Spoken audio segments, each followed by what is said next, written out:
Present day. Present time.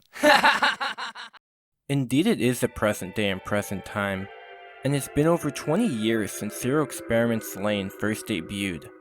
A lot of concepts I noticed in sci-fi tend to age like milk, and yet despite that general trend, Serial Experiments Lain has really proven to be more of a fine whiskey, which has only gotten more relevant as it's aged. When discussing the show, it's not at all uncommon for people to bring up all the areas where it was eerily prophetic, and that is something I want to explore with this video. Well, that's the theme that, for example, that art in any form, musical or pictorial, anticipates the technologies of the next 30, 40, 50 years. The artist is always a generation ahead of the technologies.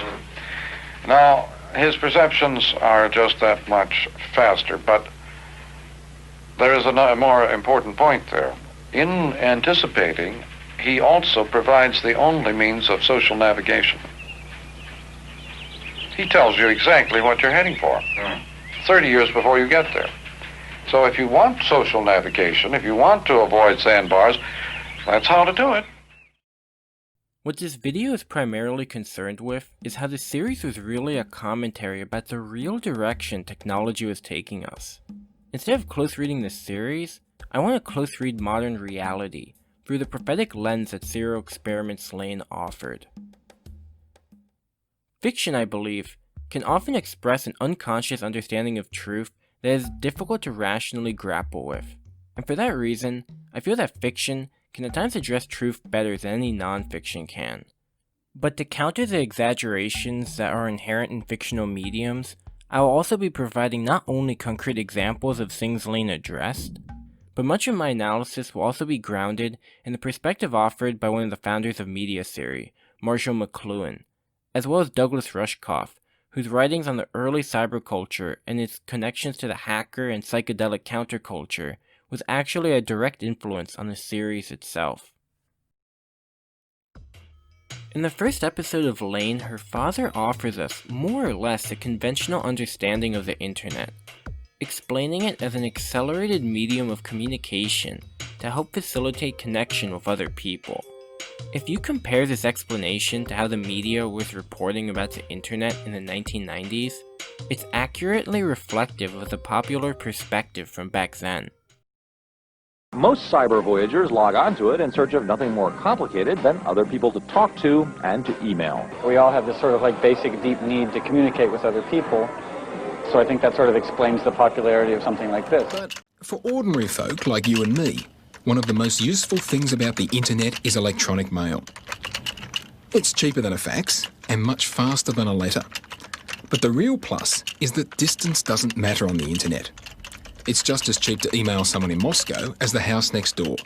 And text-based messages are just the beginning. I think we're moving into an era where these computer communications can connect us with people across all kinds of boundaries in ways that we were not able to connect before.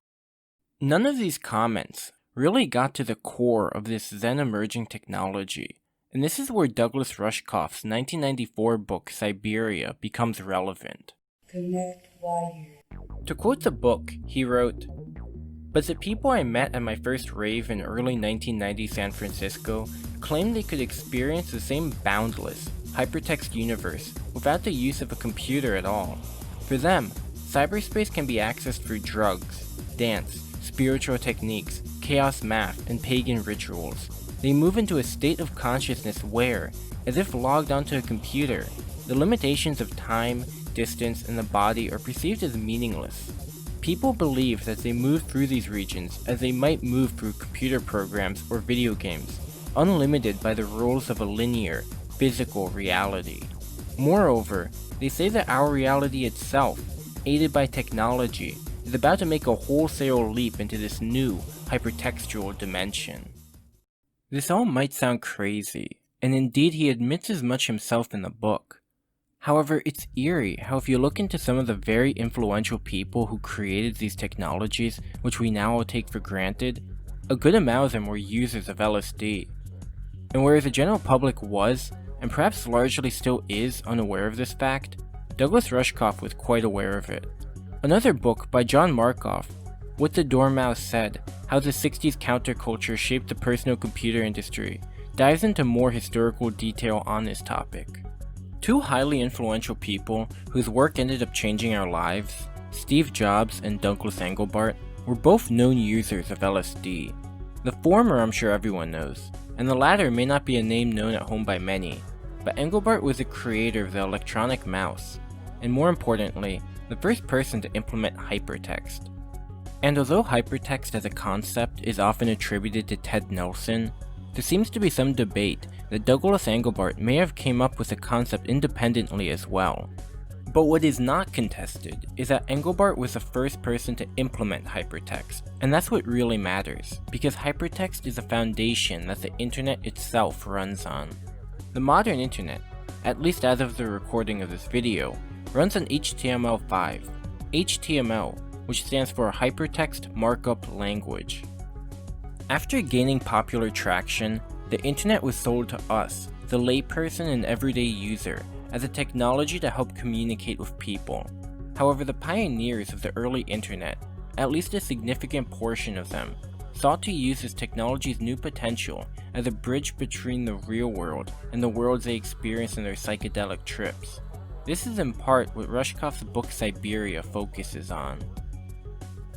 Lain, who became a frequenter of a nightclub called Siberia, no doubt in reference to the book, hung around hackers and psychedelic enthusiasts, which the nightclub served as a social hub for, and it's the influence from the time she spends there which led to a poignant confrontation she has with her father in episode 4, where she argues that the border between the real world and the digital world are by no means clear.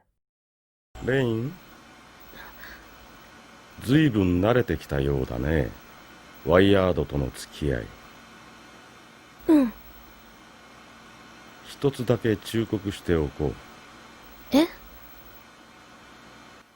ワイヤードはあくまでも情報を伝達し、コミュニケーションするための空間、リアルワールドと混同してはいけない。忠告の意味、わかるかな？違うよ。え？そんなに教会ってきちんとしてないみたいだよ。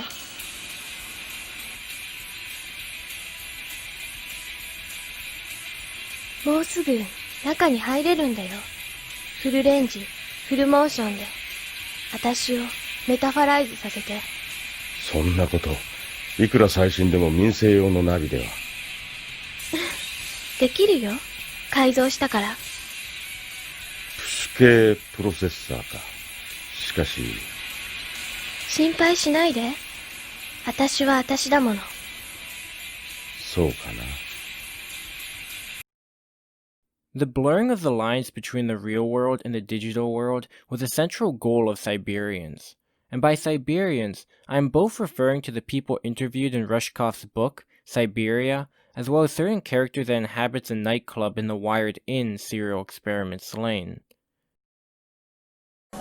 What put me on to the connection between archaic shamanism and the new technology and the new music was when I went to the Amazon and spent time with the people down there who use a plant psychedelic called ayahuasca.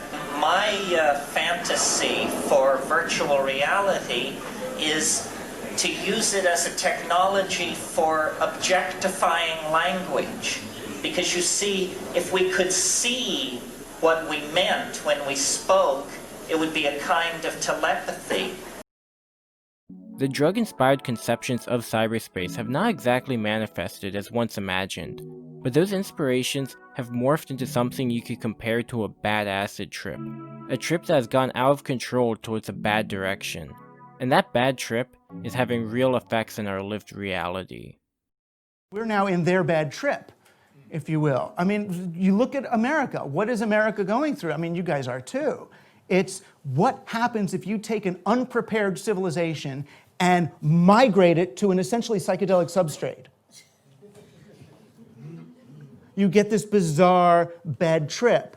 and then at the same time, you use everything that we know about the human psyche and teach kids in the captology labs at Stanford how to manipulate people, how to addict them, how to disorient them, how to detour around the neocortex straight to the reptilian brain and trigger the most impulsive, fear-based fight-or-flight responses, and have them carry around the devices that do this 24/7, what do you think's going to happen?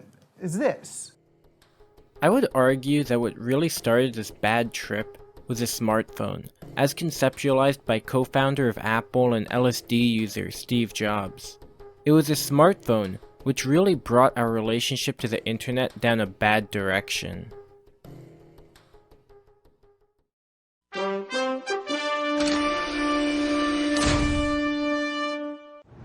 Thanks for watching our internet edition of Nightline. There is a major breakthrough headed to American consumers. It's the iPhone, an iPod, a cell phone, and a portable internet, all in a little lightweight package. The announcement has set off a major stir, and it could change the way you live. The design and success of the iPhone revolutionized cell phones to such an extent that it essentially invented the modern smartphone. Smartphones, especially with their internet connectivity, were what broke the barrier that once existed between the internet and the real world, and it accomplished this by basically turning us into primitive cyborgs. It's kind of like, how much smarter are you with a phone or computer than without? You're vastly smarter, actually. You can answer any question. If you're connected to the internet, you can answer any question pretty much instantly, any calculation. Your phone's memory is essentially perfect. You can remember flawlessly. Your phone can remember videos, pictures, everything perfectly. Your phone is already an extension of you. You're already a cyborg. Most people don't realize they are already a cyborg. That phone is an extension of yourself. It's just that the data rate, the rate at which of the communication rate between you and the cybernetic extension of yourself, that is your phone and computer, is slow. It's very slow. And that is like a tiny straw of information flow between your biological self and your digital self. Our smartphones are undoubtedly changing us, as they keep us in a standby mode where even when we are not using the internet, we can be notified by a message or a social media notification at any second. This ready access to the internet at all times is changing our relationship to the world, and this fusion of the digital and the real world, that is to say, the town that borders both realms simultaneously, is a town we are all currently crammed into. That is a global village. じゃあこういうのはどうかしら。出来事というのはまず最初に予言があるものよ。出来事は予言があって初めて現実化するの。誰が予言をするの？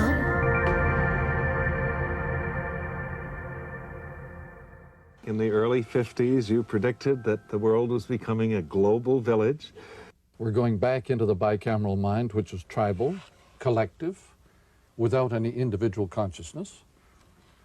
But it seems, Dr. McLuhan, that this tribal world is not friendly.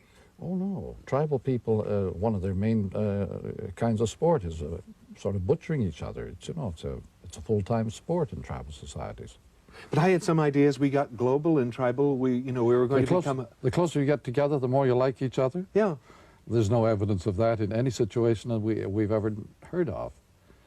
That when people get close together, they get more and more savagely impatient with each other. Well, why is that? Because of the nature of man, or his tolerance is tested in those narrow circumstances very much. Village people aren't that much in love with each other. And the global village is a place of very arduous interfaces and very abrasive situations. Global village is not created by the motor car or even by the airplane. It's created by instant electronic information movement. The global village is at once as wide as the planet and as small as a little town where everybody is maliciously engaged and poking his nose into everybody else's business. The global village is a world in which you don't necessarily have harmony, you have extreme concern with everybody else's business and much involvement in everybody else's life. It's a sort of Ann Landers column writ large. And it doesn't necessarily mean harmony and peace and quiet, but it does mean huge involvement in everybody else's affairs. And so the global village is as big as the planet and as small as the village post office. This global village that McLuhan talked about has manifested quite clearly in our social media.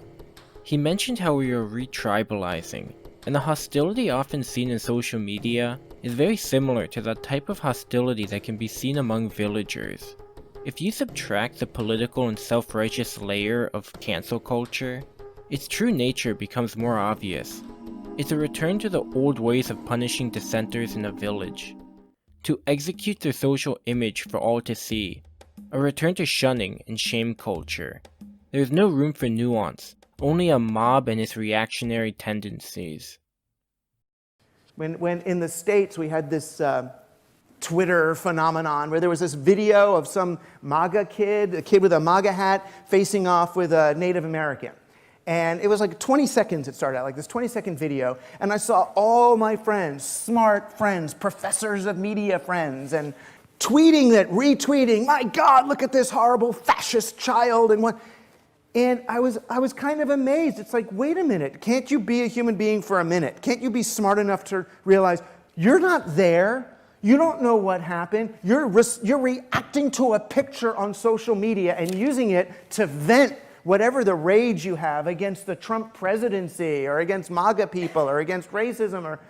And of course, as they pull back, it became another story, and they pulled back a little bit more, and it became yet another story.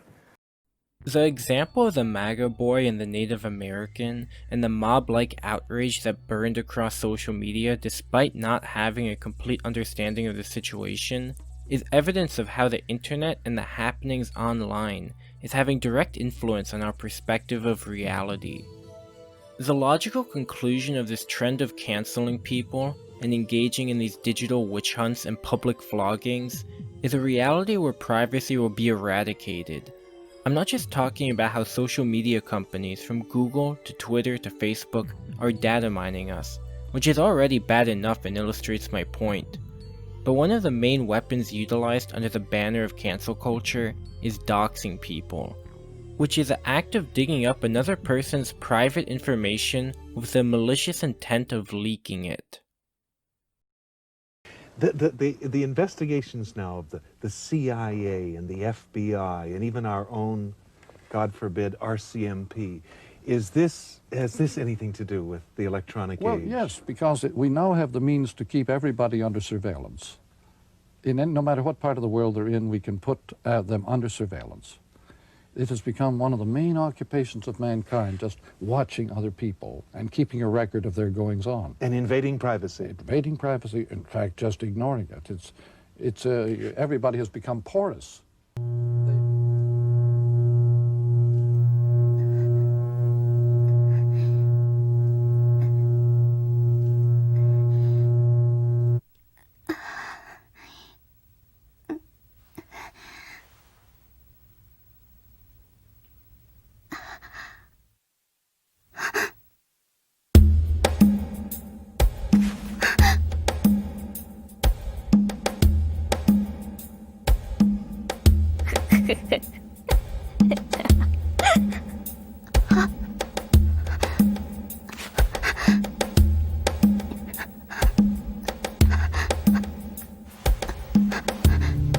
ねえ、知ってる？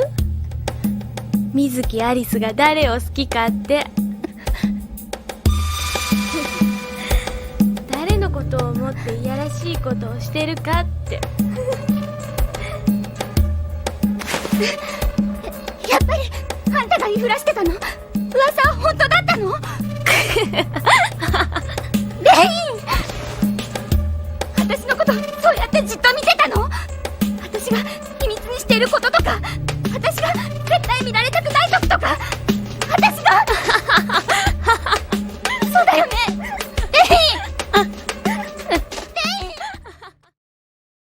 By the way, at this moment, right, we are on the air, and on the air we do not have any physical body. When you're on the telephone or on radio or on TV, you don't have a physical body. You're just an image on the air. When you don't have a physical body, you're a discarnate being. You have a very different relation to the world around you. And this, I think, has been one of the big effects of the electric age. It has deprived people really of their private identity. So that's what this is doing to me? Yes. Everybody tends to merge his identity with other people at the speed of light. It's called being mass man. A new medium of entertainment, which is not only very popular, but which openly muddies the border of reality and the digital, is the phenomenon of live streaming. Live streaming is fascinating because it is essentially live television on cocaine. There is an aspect of television which always encouraged viewer participation. For example, game shows were popular because viewers enjoyed playing along, and reality TV was successful for encouraging viewers to cast judgment and comment on the occurring situations. Live streaming takes this to an extreme by allowing a disembodied person to directly interact with disembodied mouths typing away their thoughts to the stream.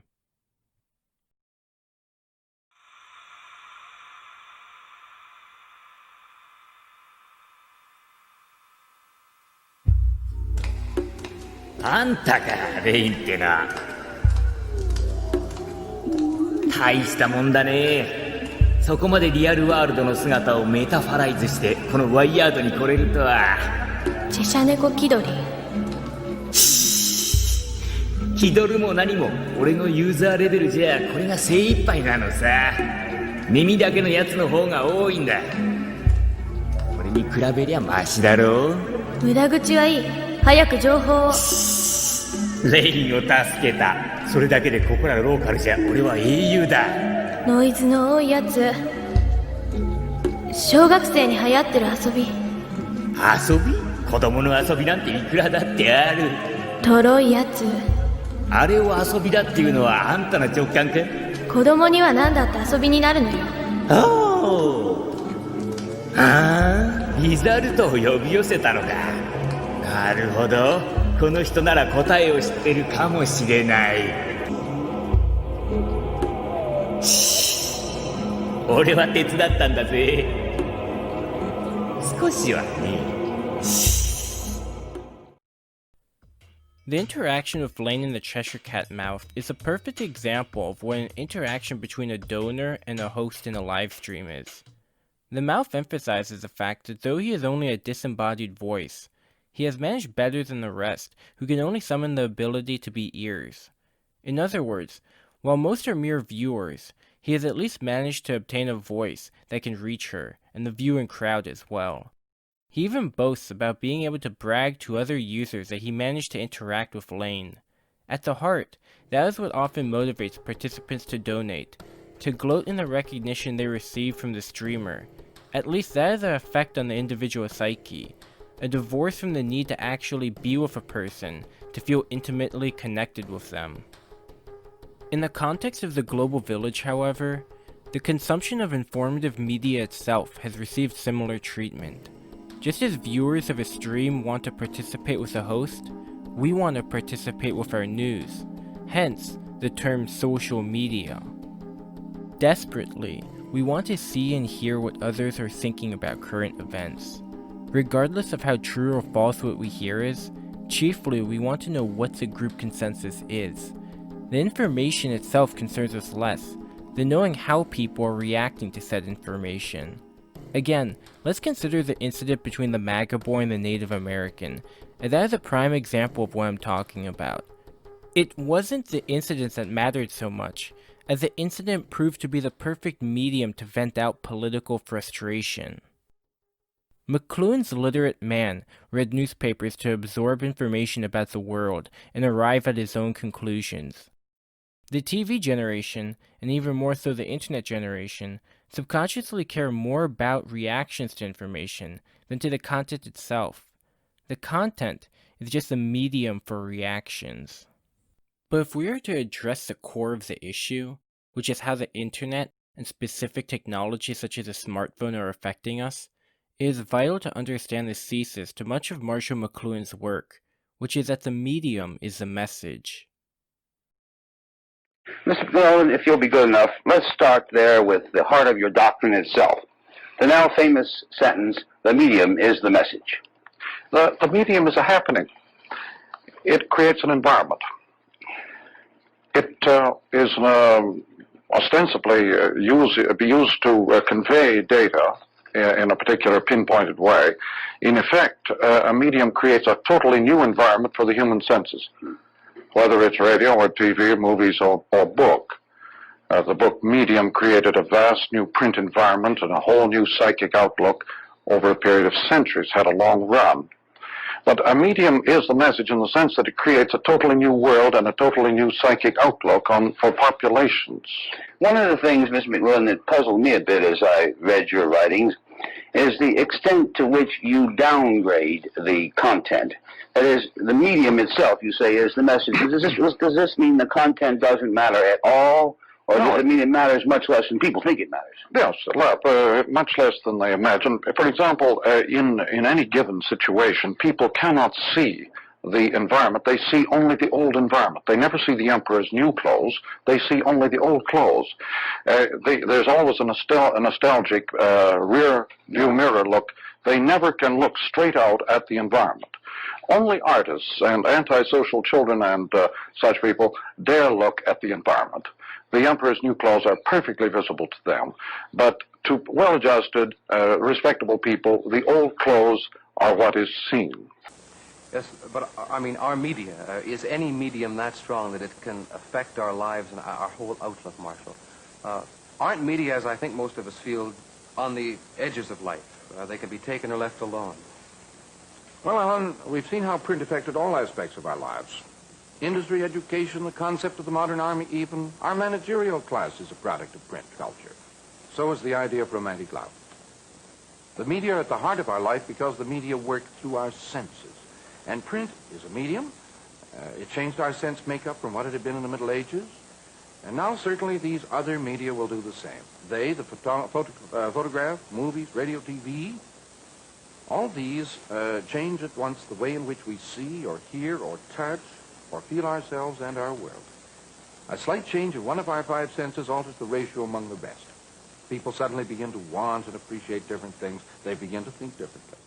McLuhan establishes a very clear point, and that is the fact that new technologies affect our senses. In turn, that affects our relationship to our environments, to the extent where it creates new perceptive environments. This is where the internet, as is portrayed in Lain, becomes very relevant. In Lain, the internet isn't called the internet, but rather the wired.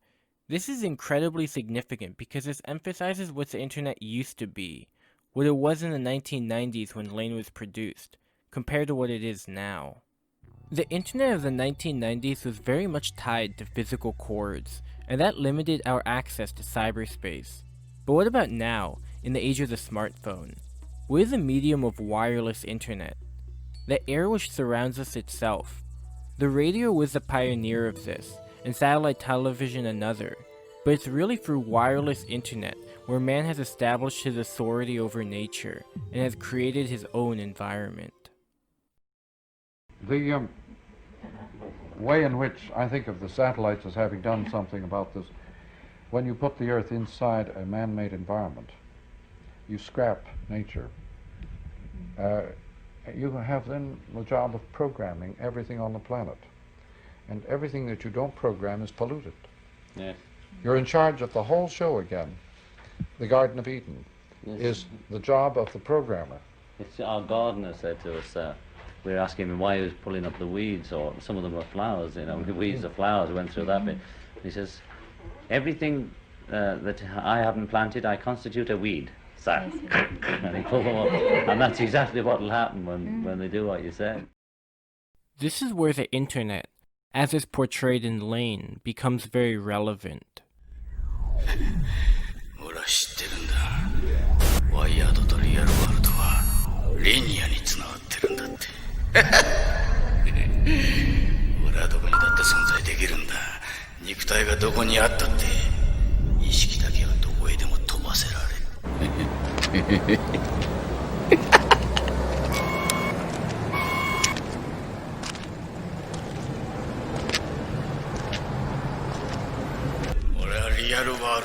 イヤードの垣根を取っ払ってるんだ。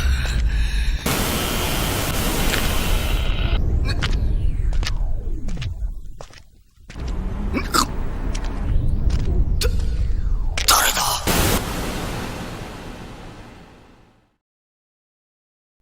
This, combined by our cyborg-like existences where our internet-connected phones are always near us, has created the conditions where we can constantly be online. We never have to unplug because there are no more plugs. ワイヤードのレインなのか。だったらデバイスがなくともワイヤードとリアルワールドの境目がぐずぐずと崩れつつあることを君も知っているね。だから我々はそれを危険だと考えている。面白いじゃん。うん。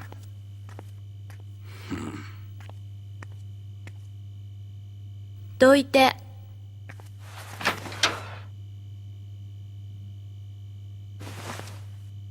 何よ。危険なのは君自身だ。Lain was an entity who was able to travel freely in the online world with no physical restrictions. That's what made her a danger in a world when the internet was still separate, when it still had physical limitations via wires. Now that we are liberated from the confines of wires, it could be said that we all have unrestricted movement in the online world as Lain did. We are theoretically, and for many people literally, simultaneously connected online yet physically, though not completely psychologically, connected to the real world. And this is what I mean when I say reality has already merged with the digital realm. 地球の人口はやがて脳内のニューロンと同じ数に達する。ダグラス・ラシコフは地球上の人間同士がネットワークで相互接続することにより地球自身の意識をも覚醒させうると主張している。確かにネットワークはニューロティックに進化を遂げており、人の脳内のシナプスにつながれたそれと同じく地球そのものがニューラルネットワークと化していると言える。Back when I first got on the internet, I saw networking as the next great leap in human evolution, that we were moving towards a new networked organism. And I'm amazed at how few of us have actually decided to participate in this project. In a digital age, or in any age for that matter, whoever holds the keys to programming ends up building the reality in which the rest of us live. Thanks to these technologies, we now have the ability to remake our economy, our education, our government, even our religions. If we don't seize the opportunity to remake our world, I promise you someone or something else will do it for us. I'm here with my friend, Stan Stonecker, who is the founding director and chief strategy officer of Hub Culture. Welcome. Travis. I'm doing great. Glad to have you here. Thanks. So maybe we can start by just telling us a little bit about, what's your mission? I work for a social network that's been around for a long time. We're going into our 15th year.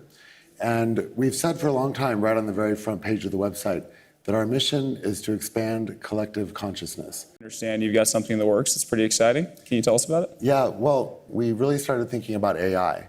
And this week here in Davos, we announced Zeek, our new AI. Mm-hmm. And Zeek is the new AI we call it an emergent intelligence. So it's a little different from an artificial intelligence because it's emerging and it's going to be evolving over the coming months. It's going to host the world's first meeting of AIs. So we've identified, believe it or not, over 540 AIs that exist. And so our AI is going to invite those AIs to a meeting in the cloud. And then the AIs will have plus ones, who will be the humans. And the humans will observe. Generous of them. Yeah, maybe they'll get two. But the idea is that the humans will have an unstructured kind of conference around which the AIs are answering a set of 1,440 questions that will be posed over Twitter between now and the meeting. But also the kind of unstructured data, all that's going on to this blockchain. And so we're thinking this as the first blockchain brain. And Zeke is going to refer to that blockchain brain and its decisions eventually. But a system that could anticipate the future and keep society stable was already being built, pieced together from all kinds of different and sometimes surprising sources, all of them outside politics.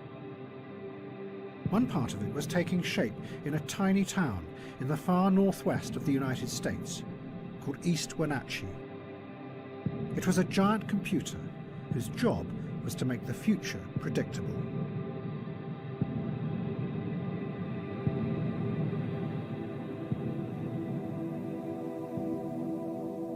The man building it was a banker called Larry Fink. Back in 1986, Mr. Fink's career had collapsed. He lost $100 million in a deal and had been sacked. He became determined it wouldn't happen again. Fink started a company called BlackRock and built a computer he called Aladdin. It is housed in a series of large sheds in the apple orchards outside Wenatchee. Fink's aim was to use the computer to predict with certainty what the risk of any deal or investment was going to be. The computer constantly monitors the world, and it takes things that it sees happening and then compares them to events in the past. It can do this because it has in its memory a vast history of the past 50 years, not just financial, but all kinds of events. Out of the millions and millions of correlations, the computer then spots possible disasters, possible dangers lying in the future, and moves the investments to avoid any radical change and keep the system stable. Today I'm going to deliver 1.8 million reports. Execute 25,000 trades. And avert 3,000 disasters. I'm going to monitor interest rates in Europe. Silver prices in Asia. Droughts in the Midwest. I'm going to witness 4 billion shares change hands on the New York Stock Exchange. And record the effects on 14 trillion in assets across 20,000 portfolios. I am Aladdin. I am Aladdin. And today, I'll find the numbers behind the numbers. I will see the trends the models don't. The connections. The risks. I am Aladdin. I am Aladdin, and I will get the data right. I am 25 million lines of code. Written by hundreds of people. Across 2 decades. I'm smarter than any algorithm. More powerful than any processor. Because I am Aladdin. Because I am Aladdin. I am Aladdin. I am Aladdin. Aladdin has proved to be incredibly successful. The assets it guides and controls now amount to $15 trillion, which is 7% of the world's total wealth. Whether you believe in the Jungian concept of a collective unconscious or not, what I believe the previous clips make quite evident is that the purpose of AI, it seems, is to evolve into a man-made, synthetic collective unconscious, to house all accessible information and to make decisions from that wide pool of data. The fact that 7% of global wealth is in the hands of an organization and a computer system that most people have likely never heard of is ominous to say the least. While our reality has already descended into the first steps of merging with the digital realm, the end destination seems to be a reality entirely managed by the digital, that is, by computers and AI. They won't live in our world, but rather, we will live in theirs.